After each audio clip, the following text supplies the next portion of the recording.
प्यारे बच्चों, कैसे हो आप सभी। मुझे पूरी आशा है कि आपका आज का पेपर बहुत ही अच्छा रहा होगा। NMMS का यह पेपर मध्य प्रदेश में 6 नवंबर के दिन हुआ है। प्यारे बच्चों, इसी पेपर के लिए मैं आंसर की लेके आया हूँ आपके लिए। सभी अपने जो है पेपर से अपना आंसर मिलान करें एवं अपने उत्तर की जांच कर लें और मिलान कर लें कि आपको कितने नंबर आने वाले हैं। इसके पहले मैंने एक वीडियो शेयर किया था बच्चों कि आप कितने नंबर से पास होने वाले हो कैटेगरी वाइज, तो वह वीडियो ज़रूर देखें एवं अपने दोस्तों के साथ शेयर करें, सब्सक्राइब करें। देखिए बच्चों, इस वीडियो में मैं लेके आया हूँ आपके लिए गणित की आंसर की। ये आपका पेपर है, इसमें कुछ इंस्ट्रक्शंस थे जिनको आपको फॉलो करना था। देखेंगे गणित का जो पहला प्रश्न आया था हमारा, यदि 5p/3 - 4 = 2p/5 हो तो 2p - 7 का संख्यात्मक मान ज्ञात करना था। अच्छा, इसमें संख्यात्मक जो वैल्यू है वो हमें ज्ञात करनी थी। तो बच्चों, इसका संख्यात्मक मान जो है वो क्या होगा, हमें यह बताना है। तो इसका संख्यात्मक मान होगा -13/9। क्या होगा बच्चों? -13/9 इसका बिल्कुल सही जवाब है। अगला प्रश्न हम करेंगे कि यदि x वर्ग प्लस 1/x वर्ग, यदि x वर्ग प्लस 1/x वर्ग बराबर 79 है, तो x प्लस 1/x का मान हमें याद करना है। यानी कि x प्लस 1/x का मान कितना होगा। तो बच्चों, इसका सही जवाब होगा, ऑप्शन है हमारे पास, इसका ऑप्शन है √79, √77, √9 9 या 10। तो इसका सही जवाब होगा 9 इसका बिल्कुल सही जवाब है बच्चों। आइए अगला क्वेश्चन देखते हैं। अगला प्रश्न हमारा कि 0.07 बराबर होगा, यानी कि 0.07 किसके बराबर होगा। तो 0.07, तो हम देखेंगे 0.07, यदि हम परसेंटेज निकालें तो परसेंटेज फाइंड करने के लिए हम 100 का मल्टीप्लाई करते हैं। यदि इसके साथ मल्टीप्लाई करेंगे तो ये होगा 700, 2 डिजिट के पहले पॉइंट लगाए बच्चों, तो यहाँ पर हम लगाएंगे, यानी कि इसका आंसर हो जाएगा 7%। तो हमारा जो आंसर है 7%, ये बिल्कुल सही है। 7% इसका आंसर होगा। अगला प्रश्न है कि एक व्यापारी अपनी दुकान की सभी वस्तुओं पर 20% छूट देकर भी 12% का लाभ कमा लेता है। 280 अंकित मूल्य की वस्तु का मूल्य क्या होगा।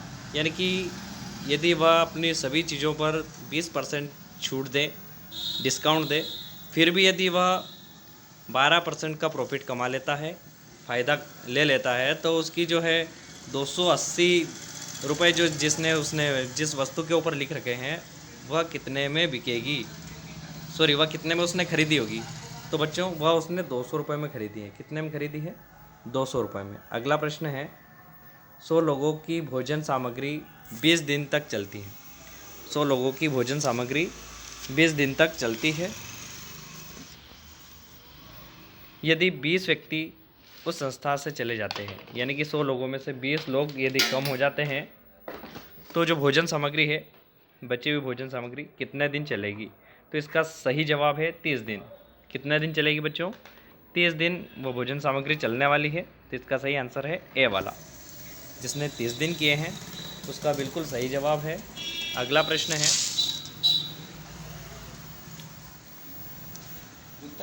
√81 प्लस √0.81 प्लस √0.0081 का सरलीकरण मान क्या होगा। इसका सिंप्लीफिकेशन करना है, यानी इसका आंसर बताना है कि क्या होगा। तो इसका आंसर है 9.99। इसका सही आंसर होगा 9.99, इसका सही आंसर होगा option number C.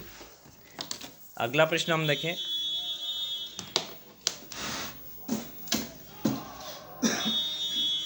Question number 77।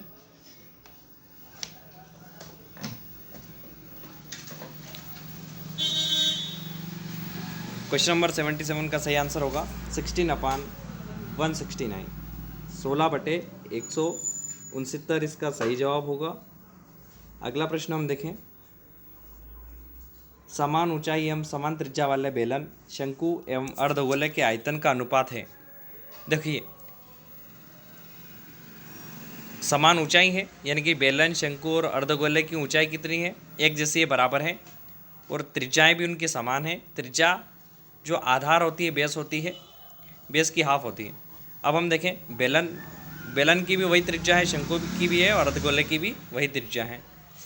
तो इनके आयतनों का अनुपात क्या होगा? तो इनके जो आयतन है, इनके जो वॉल्यूम है, उनका अनुपात होगा, उनका रेशियो होगा 1:2:3, यानी कि 1:2:3। इसका सही जवाब है। अगला प्रश्न हम देखें कि जो संख्या लिखी है इसका मानक रूप क्या होगा। तो देखिए, किसी भी संख्या का मानक रूप लिखने के लिए हम क्या करेंगे, उसमें दशमलव लगाएंगे। यानी कि यह दशमलव जो है मैं यहाँ पर लगाऊँ, कहाँ पर, यानी कि इसका दशमलव में 3 अंक के पहले लगाऊँ। यहाँ जो 3 लिखे हैं, इस 3 के पहले यदि मैं पॉइंट लगाता हूँ यहाँ पर, अब यहाँ पर पॉइंट लगाने के लिए क्या करेंगे, मैंने लिखे 3 दशमलव, क्या लिखूँगा, 3.45 गुणित 10 की घात कितनी लगाएंगे, जितने जीरो हैं, 1 2 3 4 5 जीरो हैं और 2 अंक हैं, ये 2 अंक हैं, 5 और 2 7, यानी कि इसका सही जवाब होगा 3.45 गुणित 10 की घात 7, यानी कि इसका सही जवाब होगा ऑप्शन नंबर सी। इसका बिल्कुल सही जवाब है। अगला प्रश्न है, एक समचतुर्भुज का एक विकर्ण उसकी भुजा के बराबर होता है। देखिए, यहाँ पर समचतुर्भुज का एक विकर्ण की बात हो रही है, उसकी भुजा और विकर्ण दोनों बराबर हैं। एक विकर्ण, यदि एक विकर्ण बराबर है तो देखो, एक भुजा के बराबर है तो सभी भुजाएं समचतुर्भुज की बराबर होती हैं। इसका लंबा कोण क्या होगा? लंबा कोण मतलब इसमें सब जो बड़ा कोण बनेगा वो कितने डिग्री का बनेगा, यानी कि वो बनेगा 120 डिग्री का, यानी कि इसका ए वाला ऑप्शन सही है। अगला प्रश्न है, 800 किलोग्राम मिश्रण में 55% रेत, 33% सीमेंट एवं शेष चूना मिश्रित है। मिश्रण में चूने की मात्रा कितनी होगी? तो मिश्रण में चूने की मात्रा होगी बच्चों 96 किलोग्राम, 96 किलोग्राम चूने की इसमें मात्रा होगी। अगला प्रश्न है, यदि एक साइकिल द्वारा 1 घंटे में तय की गई दूरी 10 किलोमीटर है तो 1 मिनट में कितनी दूरी तय करेगी वह साइकिल? तो करेगी 500/3 मीटर। कितनी करेगी बच्चों? 500/3 मीटर। अगला प्रश्न है, 2005 गुणित 2005, यानी कि 2005 का वर्ग माइनस 1995 का वर्ग, यानी कि 2005 गुणित 2005 माइनस 1995 गुणित 1995। तो इसका सही जवाब होगा 40,000। कितना होंगे बच्चों? 40,000।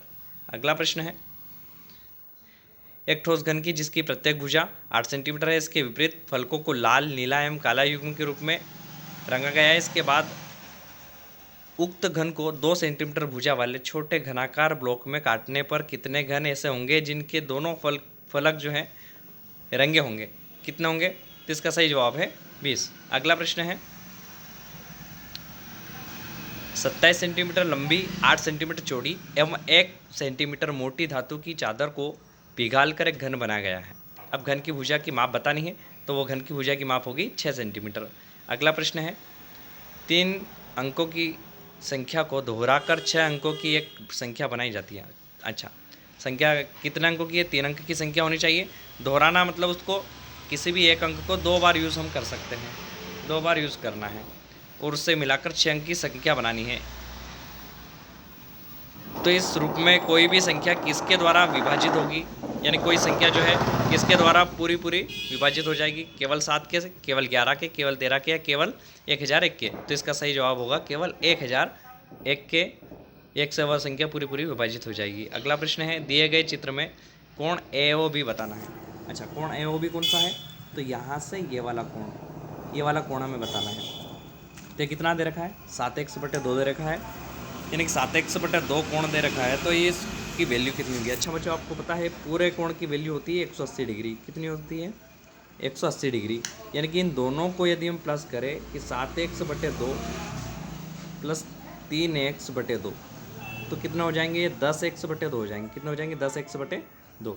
अब 10x/2 जो हैं, क्योंकि दोनों कोणों का योग 180 डिग्री होगा, यानी कि 2 जो हैं इधर से हटकर यहाँ चले जाएंगे और कैसे हो जाएंगे? गुणा में हो जाएंगे। यानी 18 दूनी 36, यानी कि x बराबर कितना हो जाएगा? 360/10। 1 0 से 1 0 कैंसिल, कितना बचा? x की वैल्यू आएगी 36 डिग्री। अब यहाँ पर 36 डिग्री आया है, तो हम इसमें x की वैल्यू रखकर इस एंगल की मेज़रमेंट कर लेंगे। अगला प्रश्न है, किसी घन की भुजा को 3 गुना कर दिया जाए। अच्छा, घन की भुजा को 3 गुना कर दिया जाए तो आयतन कितना होगा? क्योंकि घन का आयतन का सूत्र होता है लंबाई गुणित चौड़ाई गुणित ऊंचाई। अच्छा, लंबाई गुणित चौड़ाई गुणित ऊंचाई होता है, यानी कि a गुणित a गुणित a होता है। यदि 3 गुनी कर दी जाए, यानी कि 3a कर दिया जाए, इसको भी 3a कर दिया जाए, इसको 3a कर दिया जाए, तो 3 3 9 होती है 27 a घन होगा, यानी कि इसका जो है आयतन कितना गुना हो जाएगा? इसका आयतन हो जाएगा 27 गुना। कितना गुना हो जाएगा? 27 गुना। अगला है, किसी बहुफलक में 7 फलक और 10 शीर्ष हैं। एक बहुफलक में कितने कोर हैं? अब कितने कोर हैं, कोर बताने के लिए हम देखेंगे, कोर वाला फॉर्मूला लगाएंगे, तो इसका सही जवाब होगा ए। 15 कोर होती है बच्चों। जिसने भी ए वाला ऑप्शन लगाया है बिल्कुल सही जवाब है। अगला और लास्ट प्रश्न है, 1 से 100 तक की संख्याओं के बीच कितनी अभाज्य संख्याएं हैं? तो बच्चों 1 से 100 तक के बीच टोटल अभाज्य संख्या होती है 25। जिसका भी बी वाला ऑप्शन है 25, वह बिल्कुल सही है। बच्चों मिलते हैं अगले वीडियो में अगले सब्जेक्ट के साथ। तब तक आप अपने जो मैथ्स के क्वेश्चन हैं उनके आप डाउट क्लियर कर लें एवं अच्छे से आप नंबर को काउंट कर लें कि आपको कितने नंबर गणित में आ रहे हैं। ठीक है बेटा, थैंक यू, बाय बाय।